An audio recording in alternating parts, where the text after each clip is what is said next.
24절의 말씀입니다. 신약성경 118페이지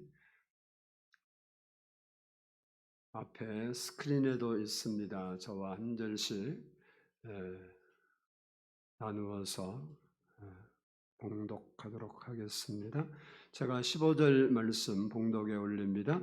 함께 먹는 사람 중에 하나가 이 말을 듣고 이르되 무릇 하나님의 나라에서 떡을 먹는 자는 복되도다 하니, 이르시되 어떤 사람이 큰 잔치를 베풀고 많은 사람을 청하였더니 잔치할 시각에 그 청하였던 자들에게 종을 보내어 이르되 오소서 모든 것이 준비되었나이다 하매, 다 일치하게 사양하여 한 사람은 이르되 나는 밭을 샀음에 아무래도 나가 보아야겠으니 청컨대 나를 양해하도록 하라 하고, 또 한 사람은 이르되 나는 소 5겨리를 샀음에 시험하러 가니 청컨대 나를 양리하도록 하라 하고, 또 한 사람은 이르되 종이 돌아와 주인에게 그대로 고하니 이에 집주인이 노하여 그 종에게 이르되 빨리 시내의 거리와 골목으로 나가서 가난한 자들과 몸 불편한 자들과 맹인들과 저는 자들을 데려오라 하니라.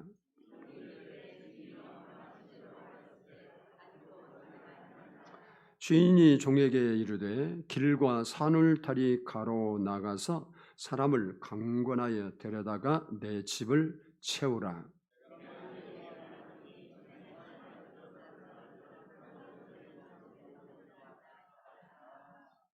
아멘. 기도하겠습니다. 사랑의 주님 감사합니다. 오늘도 이렇게 저희가 하나님을 예배하게 하시고 하나님의 영광을 구하게 하시고 아버지 하나님을 찬양하고 말씀을 듣게 해주시니 감사합니다.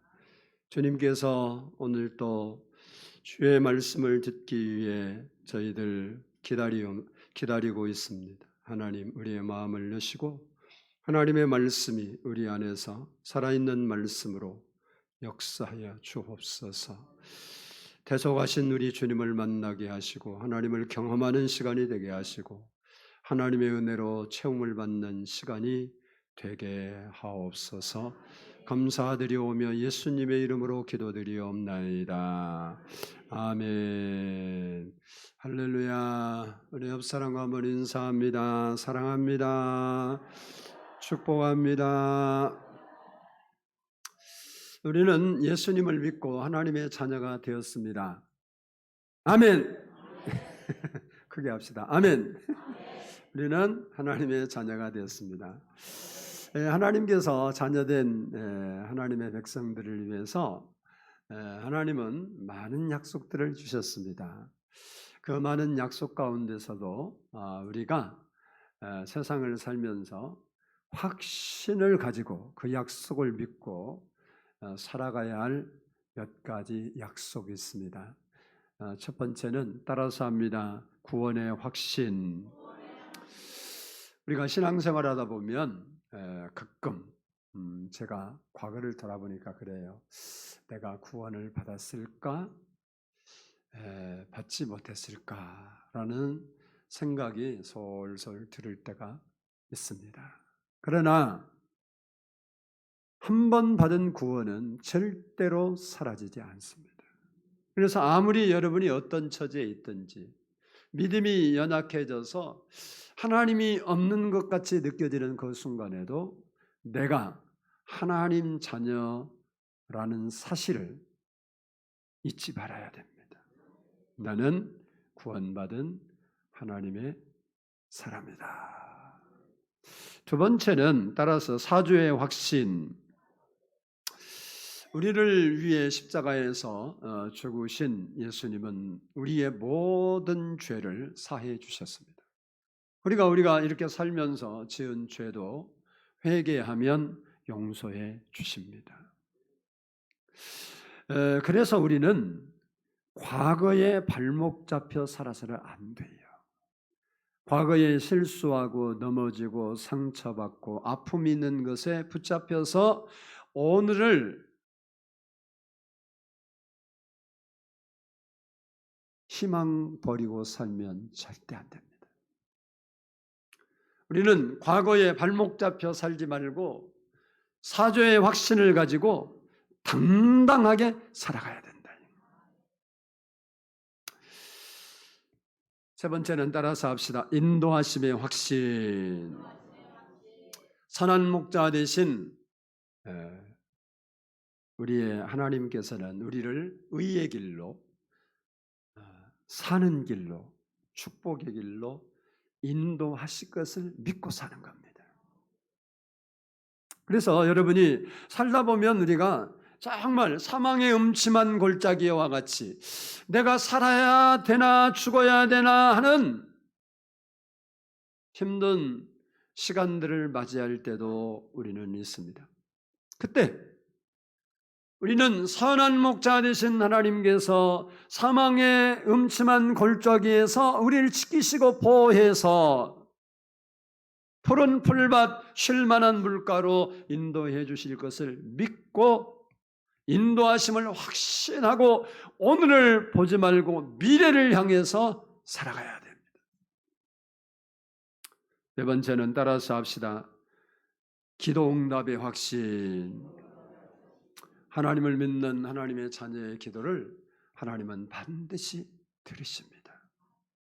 그렇기 때문에 우리는 항상 기도함으로 우리의 인생을 설계해야 되고 그리고 하나님의 지도를 받으며 살아야 됩니다. 우리가 기도할 때 하나님은 우리의 길을 제시하시고 우리가 기도할 때 하나님께서 우리의 삶을 지도해 주신다 그 말이에요. 그래서 여러분이 늘 깨어 기도에 응답해 주시는 주님을 믿고 살아가는 여러분 되기를 원합니다. 마지막으로 따라서 합시다. 승리의 확신.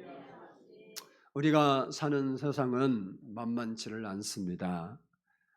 내 손에 확 잡혀서 내가 주무를 것 같은데 살다 보면 그렇지 않을 때가 많아요. 그러나 전능하신 하나님께서 나와 함께 하시기 때문에 우리가 때로 환난을 당하고 실패에 직면하고 힘든 일을 만나도 궁극적으로 승리하도록 하나님은 우리를 도우실 것입니다. 그래서 지금 현실이 답답하고 절망스럽고 힘들다 해도 현실에 내 생각을 뺏기지 말고 승리를 주시는 그 하나님의 약속을 믿고 승리의 확신을 가지고 궁극적으로 나는 반드시 승리하리라 라는 확신을 가지고 살아야 됩니다. 요한복음 16장 33절을 보면 세상에서는 너희가 환난을 당하라 담대하라 내가 세상을 이겨노라 라고 말씀하고 있습니다. 하나님은 자기가 약속하신 말을 반드시 이루시는 분이십니다. 우리는 그 하나님을 믿고 이 5가지의 확신을 가지고 용기 있게 담대하게 소망으로 살아가는 우리 성도들이 되기를 축복합니다. 오늘 본문 말씀의 배경은 어느 날 예수님께서 한 바리새인 집에 초청을 받아 식사를 하고 계셨습니다. 그러나 그 자리는 예수님께 우호적이지 못했습니다. 그 이유는 그날은 안식일이었습니다.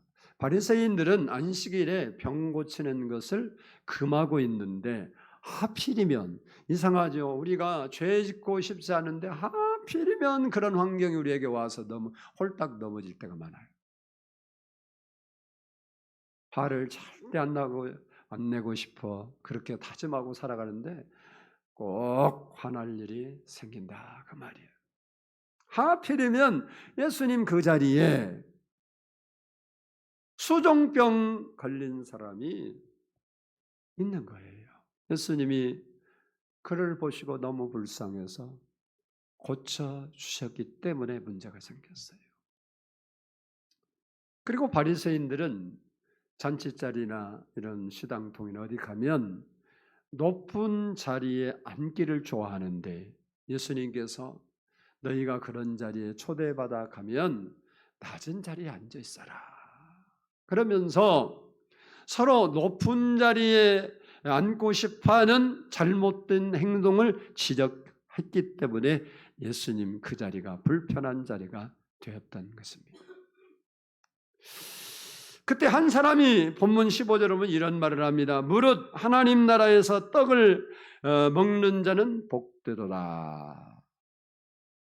예수님이 이 말씀을 듣고 우리가 오늘 읽은 본문의 비유를 말씀했습니다. 어떤 사람이 큰 잔치를 배설하고 평소에 친하게 교제했던 나누던 그 사람 지인들에게 초청장을 보냈습니다.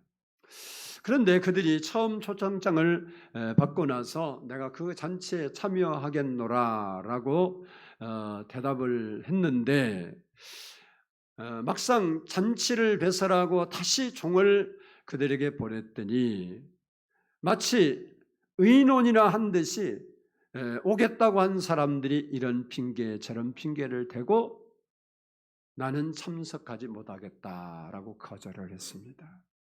이에 화가 난 주인이 종들에게 너는 밖에 나가서 누구든지 다 데려서 내 집을 채우라라는 말씀이 오늘 본문의 내용입니다. 이 오늘 본문 내용과 똑같은 본문이 마태복음 22장에 기록이 되어 있는데 차이점이 좀 있기는 있습니다. 내용은 똑같은 건데 오늘 본문에서는 이 잔치를 배설한 사람을 어떤 사람이다 이렇게 말씀하고 있는데 마태복음에서는 그 잔치를 배설한 사람이 임금이다 이렇게 말씀하고 있습니다. 같은 내용이기 때문에 이 내용들을 중심으로 오늘 본문이 주는 교훈을 좀 살펴보려고 합니다. 먼저 한번 따라서 합시다. 이 잔치는 큰 잔치였다. 이게 뭐 생일 잔치 이런 게 아니라 큰 잔치였다는 거예요. 오늘 본문 16절을 한번 보겠습니다. 16절 말씀 시작. 시대에 어떤 사람이 큰 잔치를 베풀고 많은 사람을 청하였더니 아멘.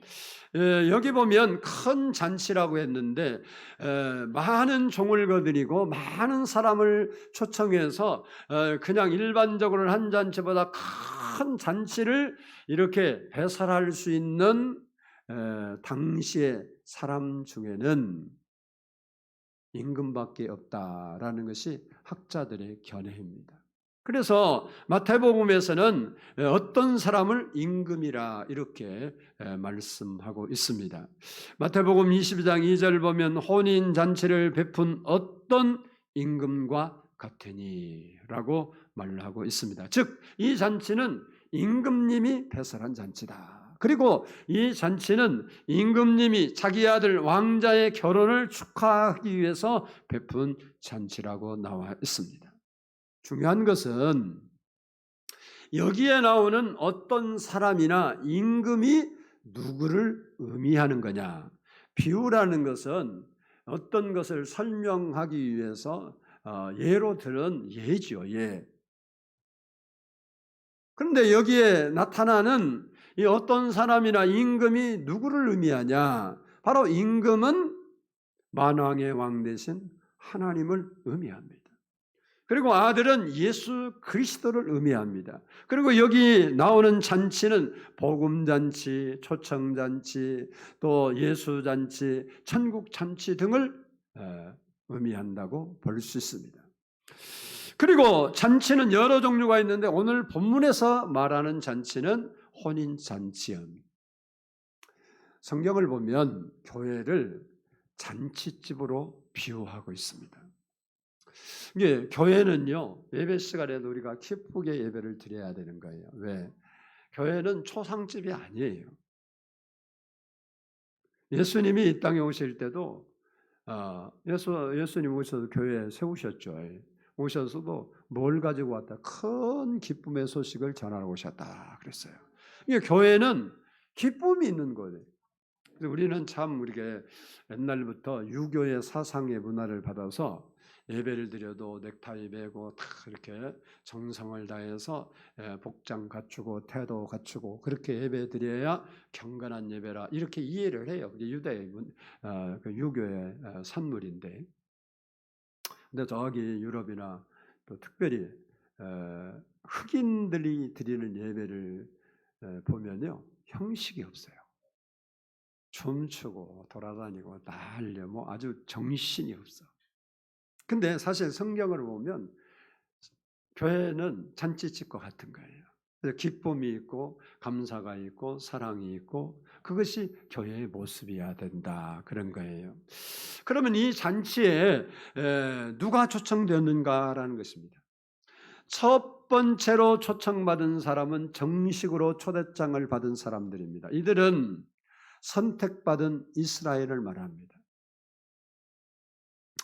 성경을 보면 하나님께서 이스라엘 백성들을 초청하는 그런 말씀이 많이 있습니다. 하나님께서 한 사람 아브라함을 선택하시고 그에게 복을 주셔서 큰 민족을 이루게 하십니다. 그리고 그들이 하나님을 잘 섬기고 살 수 있도록 그렇게 하나님이 은혜를 베풀어 주셨습니다. 그런데 그들이 하나님을 배반하고 우상을 섬기고 타락하고 멸망의 길로 갈 때마다 하나님은 선지자들을 보내서 내게로 다시 돌아오라고 계속 초청을 했습니다. 역대하 30장 6절을 보면 이스라엘 자손들아 너희는 아브라함과 이삭과 이스라엘의 하나님 여호와께로 돌아오라. 그리고 이사야 31장 6절에서는 이스라엘 자손들아 너희는 심히 거역하던 저에게로 돌아오라라고 했습니다. 그리고 예레미야 4장 1절에 보면 여호와께서 이르시되 이스라엘아 내가 돌아오려거든 내게로 돌아오라.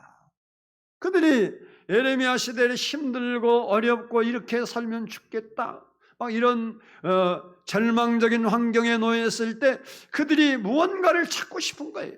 그때 하나님이 선지자를 통해 말합니다. 너희가 그 자리에서 돌이켜서 어디로 돌아가려면 다른 데로 가지 말고 내게로 돌아오라. 그러나 그들은 하나님께로 돌아오기를 거절했습니다. 그래서 최후의 방법으로 하나님의 아들 예수 그리스도께서 이 땅에 오셔서 그들을 다시 초청을 했습니다. 그럼에도 불구하고 그들은 예수도 잔치도 거절을 했습니다. 두 번째 초청받은 사람들은 이방인들이었습니다.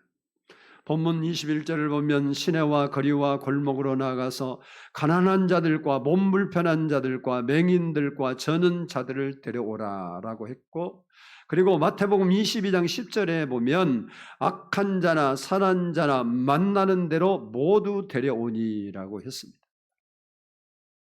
첫 번째 초청장을 받은 유대인들은 초청을 거절했을 뿐만 아니라 예수 그리스도를 십자가에 못 박아 죽였습니다. 그런데 두 번째 초청을 받은 이방인들은 공식적으로 초청장도 받지 못한 사람들이었습니다. 이 사람들은 도무지 초청을 받을 만한 자격이 없는 그런 사람들이었습니다. 오늘 본문에 나오는 몸이 불편한 사람들이나 이방인 이런 사람들은 성전에 들어갈 수도 없습니다. 하나님을 예배할 수도 없던 사람들입니다. 이런 사람들이 초청을 받은 겁니다. 바로 그 사람들이 저와 여러분인 것입니다. 그와 같이 초청받을 수 없는 우리를 초청해 주셔서 우리가 그 초청에 응답하고 거절하지 아니함으로 우리가 하나님의 자녀가 되어서 하나님을 섬기고 있는 거예요. 그러므로 우리는 감사해야 해요. 그런데 중요한 것이 여기에 있습니다. 한번 따라서 합시다. 큰 잔치 자리를 채워야 한다. 오늘 본문의 비유에서 우리에게 강조하고 있는 것이 뭐냐? 큰 잔치도 중요하고 누가 초청받은 자도 중요한데 더 중요한 것은 빈 자리를 채우라는 겁니다. 우리 본문 23절을 한번 보겠습니다. 본문 23절 말씀. 시작. 주인이 종에게 이르되 길과 산 울타리 나가서 사람들을 강권하여 데려다가 내 집을 채우라. 아멘. 마태복음 22장 9절에는 이렇게 말합니다. 네 거리 길에 가서 사람들을 만나는 대로 혼인잔치에 청하여 오라라고 했습니다. 초대장을 처음 받고 오겠다고 약속한 후에 오지 않은 사람들 때문에 배설한 잔치 자리가 비게 되었습니다. 이 일로 인해서 임금이 화가 몹시 단단히 났습니다. 그도 그럴 것이 우리가 그들의 잔치의 문화, 관습을 이해하면 화날 만한 거예요. 잔치는 자기가 배설하고 가고 오는 것은 가는 사람 마음이긴 하잖아요. 근데 이스라엘은 이스라엘만이나 중동 지역이 그렇습니다만은 이스라엘 사람들이 잔치를 할 때는 손님을 두 번 초청을 합니다. 첫 번째 초청은 잔치일을 잡고 잔치일이 이제 얼마 안 남으면 초대할 사람들의 명단을 뽑아서 종들을 보냅니다. 그러면 종들이 가서 다 일일이 확인을 해요.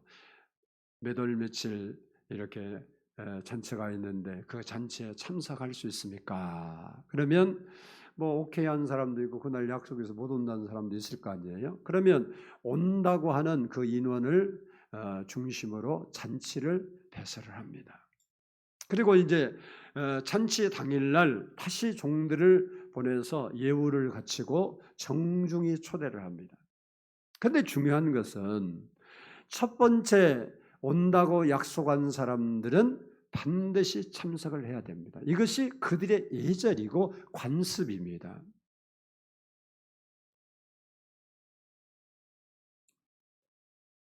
만약에 약속을 지키지 않는 사람은 나쁜 평판을 가져요. 저 사람이 약속을 안 지킨 사람. 그리고 그것은 그 초청한 주인을 욕보이는 행동이 되는 겁니다. 이로 인해서 오늘 본문에 보면 임금이 몹시 화가 나서 내린 명령이 뭐냐? 따라서 합니다. 빈자리를 채우라. 잔치집에 빈자리를 채우라는 말이었습니다. 이 임금의 명령은 우리의 왕이 되시고 임금 되신 하나님의 전도 명령이고 선교 명령입니다. 예수님의 최후 명령이 무엇입니까? 사람들을 강권하여 데려다가 내 집을 채우라. 땅끝까지 이르러 내 증인이 되라. 쉽게 말하면 전도하라는 것입니다. 왜 우리가 전도해야 하는가? 주님의 명령이기 때문에 해야 합니다. 누가 해야 합니까? 따라서 합니다. 내가 해야 된다. 누가 해야 된다고요? 내가 해야 된다. 언제 해야 합니까? 지금 당장 해야 됩니다. 그 사람이 예수 믿을 때까지 해야 됩니다.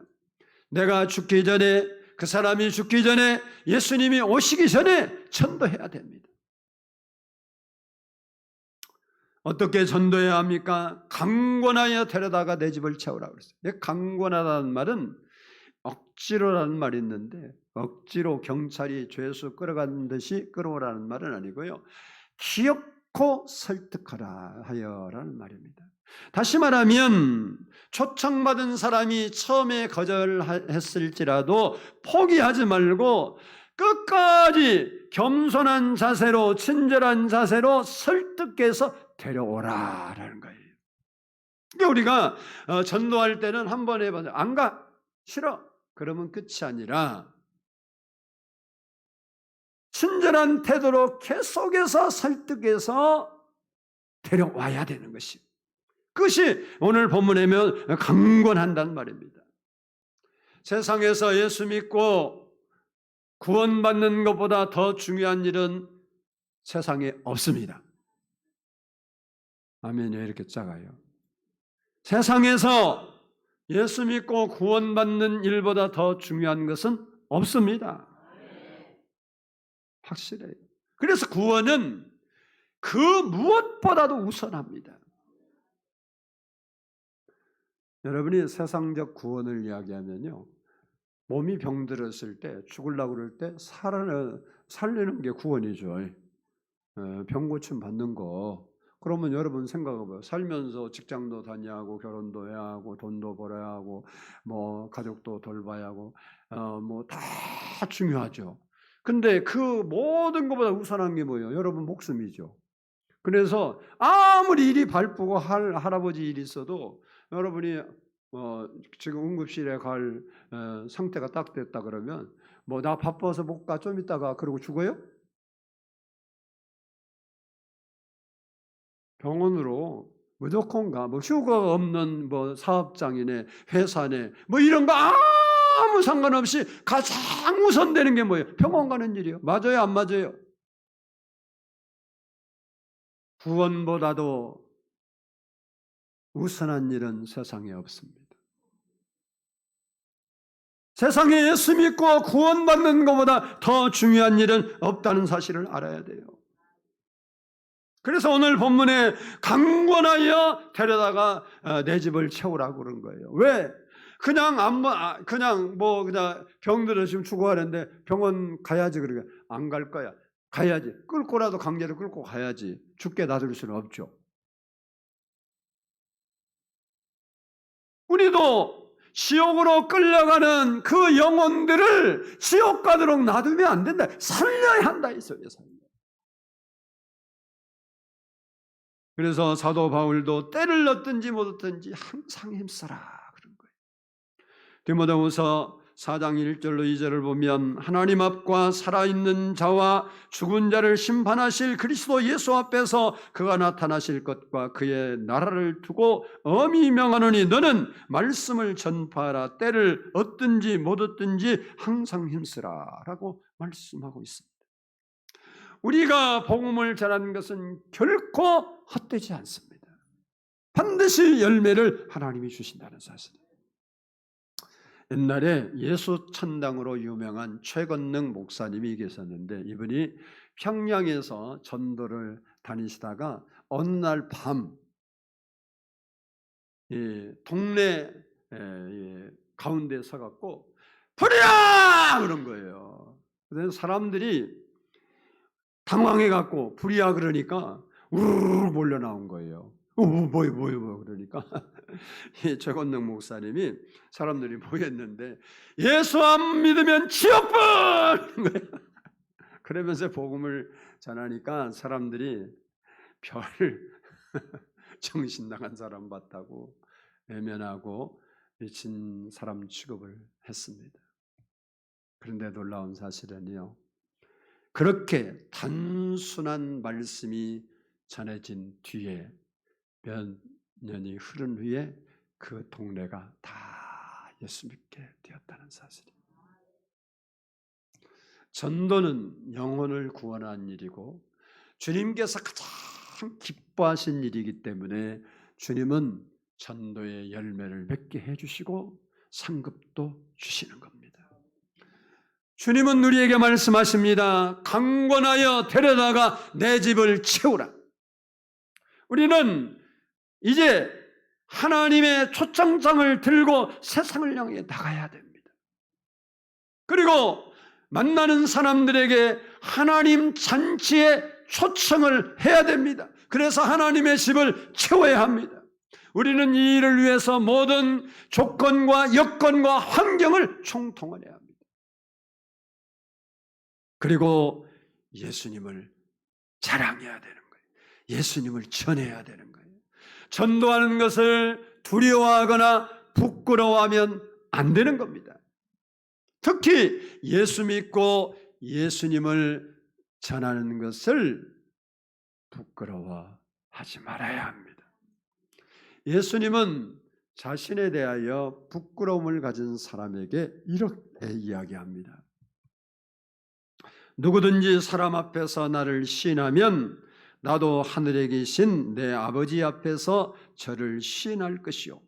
누구든지 사람 앞에서 나를 부인하면 나도 하늘에 계신 내 아버지 앞에서 저를 부인하리라. 11월 3일 다음 주일은 이웃 초청 주일입니다. 이것은 하나님께서 믿지 않는 영혼들을 하나님의 집으로 초대하는 초청의 날입니다. 그 일에 하나님은 우리를 보내시고 계신다는 사실입니다.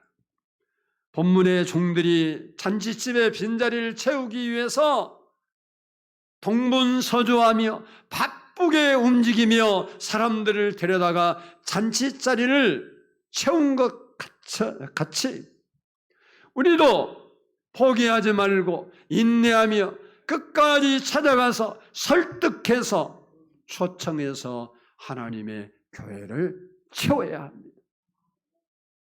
성도 여러분의 초대를 받고 구원의 잔치에 나온 사람들은 정말 복 있는 사람이 될 것입니다. 여러분이 전도하는 일은 힘들고 어렵지만 그 일로 인해서 그가 예수 믿고 나면 그 기쁨과 감격과 그 사람에게 주는 은총은 이루 헤아릴 수 없게 되는 것입니다. 여러분이 한 주간 동안 내가 소중히 여기는 사람들, 내가 아끼는 사람들, 꼭 지옥 가면 안 될 사람들, 그들을 방치해 두지 말고 찾아가서 설득하고 강권해서 이웃 초청 자리에 여러분이 모시고 올 수 있는 한 주간이 되기를 주의 이름으로 축복합니다. 기도하겠습니다. 사랑의 아버지 하나님,